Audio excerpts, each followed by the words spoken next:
और आइए कुछ पहाड़ की खबरें आप तक पहुंचाते हैं। उत्तराखंड में कॉमन सिविल कोड को लेकर बड़ी खबर एक सामने आ रही है, जहां पर कमेटी 2 फरवरी को यूसीसी का ड्राफ्ट सौंपेगी धामी सरकार को।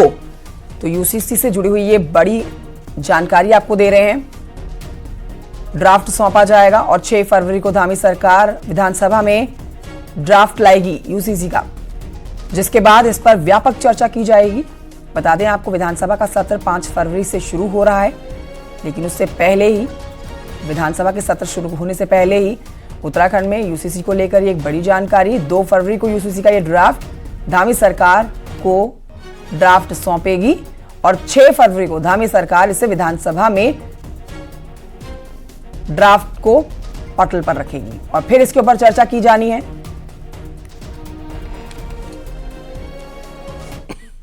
हम लोग प्रयास करेंगे उस दिन 6 तारीख को हम यूसीसी को टेबल करें और उसके बाद फिर इस पे व्यापक चर्चा करें। ऐसे ही हमारा क्षैतिज आरक्षण वाला विषय है उसको भी टेबल करेंगे, फिर उस पे व्यापक चर्चा करेंगे। तो मेरा मानना है कि ये 2 महत्वपूर्ण हमारे सामने बिल हैं, जो उस पे टेबल करने के बाद हमारा प्रयास रहेगा कि हर माननीय सदस्य, चाहे वो किसी भी दल का हो, पक्ष का हो, विपक्ष का हो, सभी अपने अपने तरीके से अपना जो है इसमें अपनी बात रखें। और हम तो चाहेंगे कि सभी लोग अपना मंतव्य स्पष्ट करें, अपनी राय दें, अपना सुझाव दें और हम क्या अच्छा कर सकते हैं। वैसे हमने बहुत अच्छा ड्राफ्ट बनाया है यूसीसी को लेके भी। मेरे साथ मेरे सहयोगी सुनील नप्रभा जुड़ गए और जानकारी के साथ। सुनील, देखिए ये बहुत महत्वपूर्ण दिन होगा। 6 फरवरी को जो ये ड्राफ्ट जो है वो सौंपा जाएगा और 5 फरवरी को, माफ कीजिए, विधानसभा शुरू होगी सत्र और 6 फरवरी को इस पर चर्चा के लिए इसको विधानसभा में रखा जाएगा। अब ये दिन बहुत महत्वपूर्ण हो जाता है दोनों के लिहाज से, क्योंकि सरकार इसको लाने की कोशिश करेगी और जो विपक्ष है वो इसको दबाने की कोशिश करेगा। तो क्या होने वाला है 6 तारीख को विधानसभा सत्र के दौरान, आपसे लेना चाहेंगे इस पर जानकारी। देखिए कंचन, 5 फरवरी से विधानसभा सेशन शुरू होना है, लेकिन 5 फरवरी को एक पूर्व विधायक रहे हैं, दिवंगत हुए हैं, उनको श्रद्धांजलि देनी है। बसपा के सरबत करीम अंसारी, पहला दिन उनको श्रद्धांजलि में गुजरेगा और 6 फरवरी को सरकार 2 बिल टेबल करेगी। एक तो यूनिफॉर्म सिविल कोड का और दूसरा राज्य आंदोलनकारियों को सरकारी नौकरी में 10% क्षैतिज आरक्षण का। यूनिफॉर्म सिविल कोड को लेकर बड़ी चर्चाएं हैं। 2 फरवरी को जो ड्राफ्टिंग कमेटी है वो मुख्यमंत्री को यूनिफॉर्म सिविल कोड का ड्राफ्ट सौंप देगी। 3 फरवरी को मुख्यमंत्री ने कैबिनेट बुलाई है, इस कैबिनेट के सामने वो ड्राफ्ट रखा जाएगा और फिर उसे 6 फरवरी को विधानसभा में टेबल किया जाएगा। इसी दौरान चर्चा होगी और 8 फरवरी तक यूनिफॉर्म सिविल कोड का जो ड्राफ्ट है, जो विधेयक है, उसको पास करा लिया जाएगा। इस यूनिफॉर्म सिविल कोड को लेकर जैसे जैसे समय नजदीक आ रहा है, बहुत सारी बातें छन कर आ रही है। हालांकि ड्राफ्ट के अंदर क्या है, ये मसौदा अभी पब्लिक नहीं किया गया है, लेकिन उसके बावजूद भी जो जानकारियां आ रही है, लिव इन रिलेशनशिप को लेकर इसमें खास तौर पर एक प्रावधान किया गया है कि 18 से और 21 साल के जो नवयुवक नवयुवतियां होंगी जो लिव इन रिलेशनशिप में रहेंगी, उनको अपनी गार्जियंस की परमिशन लानी होगी, उनकी परमिशन दिखानी होगी। एक पोर्टल बनाया जाएगा जिस पोर्टल पर लिव इन रिलेशनशिप में रहने वाले लोग रजिस्ट्रेशन करेंगे। आधार कार्ड के आधार पर रजिस्ट्रेशन होगा और 21 साल से ऊपर उम्र के जो लोग हैं उनको सिर्फ पोर्टल पर रजिस्ट्रेशन करना होगा कि वो लोग लिव इन रिलेशनशिप में रहते हैं। इसके पीछे एक बड़ा मकसद है, जो हमारी बातचीत हुई सूत्रों से, कि अधिकांश मामलों में लिव इन रिलेशनशिप के जब मामलों में बिगड़ते हैं, आपस में विवाद होता है, मामला पुलिस तक पहुंचता है, तो पता लगता है कि जो लड़का या लड़की लिव इन रिलेशनशिप में रह रहे हैं उनका एड्रेस सही नहीं है, ये जानकारी नहीं मिल पाती, लड़का कहाँ का रहने वाला था, लड़की कहाँ की रहने वाली थी। तो इसको एक सीधे वे में, ताकि इस तरह की गड़बड़ियों से बचा जाए, इस तरह के विवादों से बचा जाए, तो लिव इन रिलेशनशिप को भी एक रजिस्ट्रेशन की प्रक्रिया से गुजरना होगा। कई ऐसे बिंदु है सुनील नप्रभा जिससे विपक्ष जो है वो संतुष्ट नहीं है, लेकिन देखिए 2 तारीख को तो ये जो ड्राफ्ट है ये मुख्यमंत्री पुष्कर सिंह धामी तक पहुंचेगा, 5 को विधानसभा सत्र शुरू होगा और 6 को हम सबको पता लगेगा कि आखिरकार क्या महत्वपूर्ण बिंदु है जिनके ऊपर ध्यान रखना होगा। शुक्रिया आपका सुनील नप्रभा, जानकारी के लिए। बढ़ रहे हैं आगे और एक और बड़ी जानकारी आप तक पहुंचा रहे हैं। राधा रतूड़ी उत्तराखंड की नई मुख्य सचिव होने जा रही हैं। मुख्य सचिव एस संधू आज रिटायर हो रहे हैं और उनकी जगह पर अब राधा रतूड़ी होंगी। 1988 बैच की senior IAS officer Radha Raturi राज्य की मुख्य सचिव होने जा रही हैं। राधा रतूड़ी की तैनाती के आदेश जारी कर दिए गए हैं और इसी के साथ ही उनके खाते में उत्तराखंड की पहली महिला मुख्य सचिव होने का रिकॉर्ड भी जुड़ जाएगा। हालांकि आपको बताएं कि राधा रतूड़ी का भी कार्यकाल जो है वो 31 मार्च तक का ही बचा है।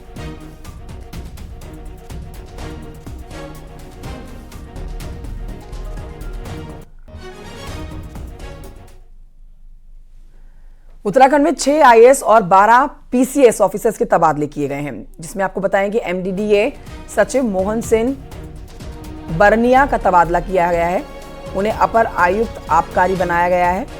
उत्तरकाशी के डीएम मेहरबान सिंह बिष्ट बनाए गए हैं और अभिषेक रुहेला का उधम सिंह नगर तबादला किया गया। रुहेला को उधम सिंह नगर के जिला विकास प्राधिकरण का उपाध्यक्ष बनाया गया है। पीसीएस पंकज कुमार को केएमवीएन का जिम्मा सौंपा गया है। कुसुम चौहान को डिप्टी कलेक्टर हरिद्वार बनाया गया है।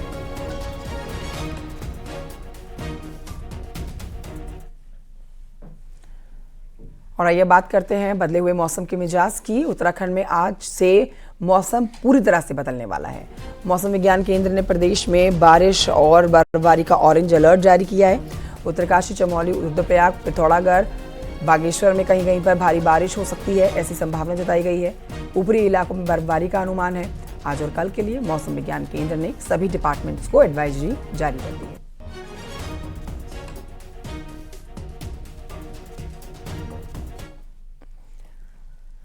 उत्तरकाशी के गंगोत्री धाम में जमकर बर्फबारी हुई है।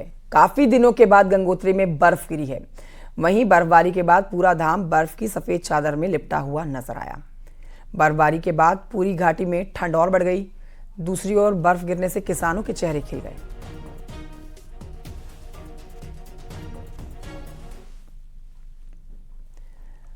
उधर नैनीताल में पंगुट देचौरी बगड़ सड़क खस्ता हाल है। ये सड़क कई जगहों पर टूट भी गई है।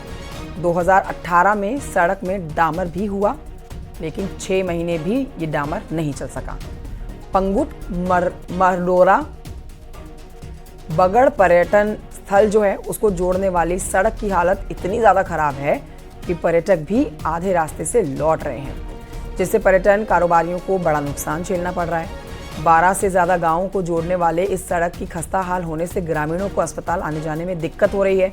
ऐसा नहीं है कि इसकी शिकायत अधिकारियों से नहीं की गई, लेकिन आज तक सड़क पर कोई सुध नहीं ली गई। महंगी महंगी गाड़ियां लेके आते हैं और पंगुर से नीचे आने के लिए कई बार तो वापस भी हो जाते हैं। रोड इतनी हालत खस्ता है रोड की। पंगुर देचौरी मोटर मार्ग है, इसमें मरीज ले जाने में भी दिक्कत रहती है। गड्ढे हुए हैं, कितने लोग बाइक वाले ऐसे ही गिर जाते हैं। और आगे पंगुर देचौरी में 2 किलोमीटर टेंडर हुआ है, जो अभी 2-3 महीने से बाधित है। कोई कार्य नहीं चल रहा है, बार बार कहने पर भी कोई नहीं सुन रहा है। सरकार भले ही सड़कों के लिए संजीदा हो और अधिकारियों को गड्ढा मुक्त करने के निर्देश भी पिछले दिनों दिए गए हों, लेकिन हालत उससे बिल्कुल उलट है। ये देख सकते हैं कि जो पंगुट बगड़ का जो ग्रामीण मार्ग है वो इस तरह से खस्ता हाल है। अगर देखा जाए तो पूरी जो सड़क है 2-3 साल पहले ये बनी थी, उसके बाद ये पूरी तरीके से टूट चुकी है। ये हालत ये देख सकते हैं कि आप ये किस तरह से जो बड़े बड़े पत्थर हैं वो इसमें डाले गए हैं। मिट्टी और जो पत्थर हैं उससे ये पूरी सड़क आप पीछे तक देख सकते हैं कि जो 3-4 किलोमीटर का पूरा पैच है वो इसी तरीके से है। क्योंकि जिस तरह से ये पूरा इलाका है, ये इस पूरे इलाके में पर्यटन की अपार संभावनाएं हैं। कई यहाँ पर रिजॉर्ट हैं, कई इस तरह से जो लोग हैं पर्यटन में काम कर रहे हैं। देश भर के टूरिस्ट इसी सड़क से देख सकते हैं कि आवाजाही करते हैं। बावजूद इसकी जो हालत है वो खस्ता है। कई बार इस सड़क में हादसे भी हो चुके हैं। जो टूरिस्ट है वो बुकिंग करके वापस भी यहाँ से चले जाते हैं, लेकिन जो सड़क की हालत है वो शिकायतों के बाद भी इनका समाधान नहीं हो सका है। स्थानीय लोग आरोप अधिकारियों पर ये लगाते हैं कि ये सड़कों के हालात सुधार दिए जाएं ताकि जो उनका पर्यटन कारोबार है वो आगे बढ़ सके। इस बात को आस लेके बैठे हैं कि उनकी सड़क आखिरकार कब ठीक होगी। वीरेंद्र बिष्ट, न्यूज़ 18, पंगुट बगड़। नैनीताल के बाद आगे बढ़ते हैं जोशीमठ से खबर, जहां पर भूधसाव के बाद लोगों की चिंता बढ़ी हुई है। लोगों का कहना है कि जोशीमठ के आसपास जो जगह सुरक्षित है वहां स्थानीय लोगों को बसाया जाना चाहिए। साथ ही सेना के पास जो जमीन लोगों की है उसमें भी स्थानीय लोगों को रहने के लिए आवास बनाए जाने चाहिए ताकि लोगों को यहां से पलायन ना करना पड़े। जोशीमठ को 3 भागों में बांटा गया है। 14 से अधिक डेंजर जोन बनाए गए हैं।